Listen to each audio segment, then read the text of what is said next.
कड़वी बहू शारदा जी बहुत ही इज्जतदार और सरल स्वभाव की औरत थी। गांव में अपने मकान में अकेले ही रहती थी। उनके बेटे बहू शहर में जाकर बस चुके थे, लेकिन उनका उस गांव को छोड़ने का मन ही नहीं होता था।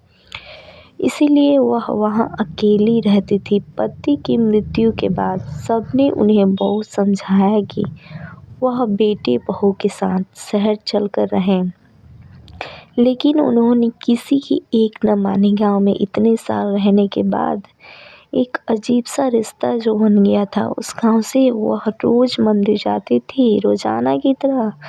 एक दिन वह मंदिर जाकर आ रही थी तो गांव वालों की बात समझ आ गई थी।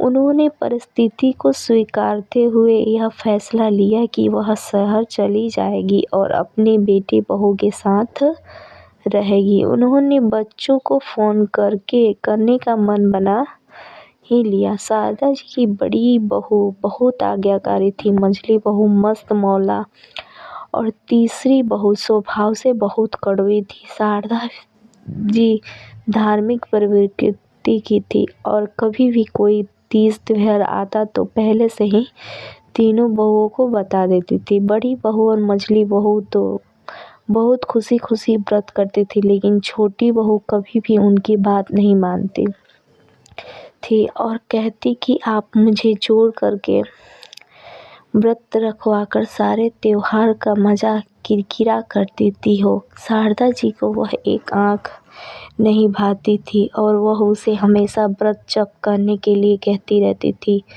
शायद इसके कुछ पाप धुल जाए। दोनों की किसी न किसी बात पर रोज बहस हो ही जाती थी। तो एक दिन शारदा जी को बहुत गुस्सा आया। उन्होंने कहा, तू क्या सोचती है कि बुढ़ापे में मैं तेरा आसरा लूंगी? मर जाऊंगी पर तेरे पास कभी नहीं आऊंगी। शारदा जी ने बड़ी आस के साथ सबसे पहला फोन अपनी बड़ी बहू को लगाया और बोली, मैं गिर गई हूँ और आजकल ऐसा कई बार हो गया है, तो मैं सोच रही थी कि तुम्हारे पास आ जाऊं। बड़ी बहू ने सुनते ही कहा, अभी नवरात्रे चल रहे हैं मंजी, और मैं नवरात्रों में नंगे पाँव रहती हूँ और किसी का छुआ भी नहीं खाती हूँ, अभी नहीं। फिर शारदा जी ने मंझली बहू को फ़ोन किया, लेकिन उसने भी कोई बहाना बनाकर टाल दिया। जब बड़ी और मझली बहू ने ऐसा जवाब दे दिया तो फिर छोटी बहू से क्या उम्मीद लगनी हो। वो तो पहले से ही स्वभाव की कड़वी है। ऐसा सोच शारदा जी अपने आने वाले कठिन समय की कल्पना कर रही थी कि अचानक से फ़ोन की घंटी बजी। फ़ोन उठाते ही शारदा जी समझ गई कि कड़वी है।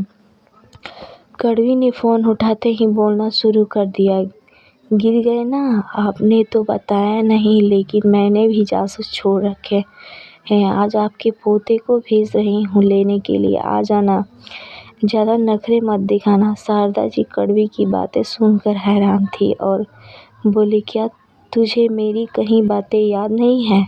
तू भूल गई कि मैंने तुझे कहा था कि मैं मर जाऊंगी पर तेरे पास नहीं जाऊंगी? हाँ हाँ, सब याद है, भूलूंगी नहीं कभी आपके कहे हुए वो शब्द। लेकिन आप मुझे नहीं जानते। मैंने तभी अब व्रत लिया था कि इस बुढ़िया को मरने नहीं देना, और आज से मेरा व्रत शुरू हो गया है। दोस्तों, ये कहानी आपको पसंद आए तो प्लीज़ वीडियो को लाइक और चैनल को सब्सक्राइब ज़रूर कीजिए, ताकि ऐसा वीडियो देखने को मिले। धन्यवाद।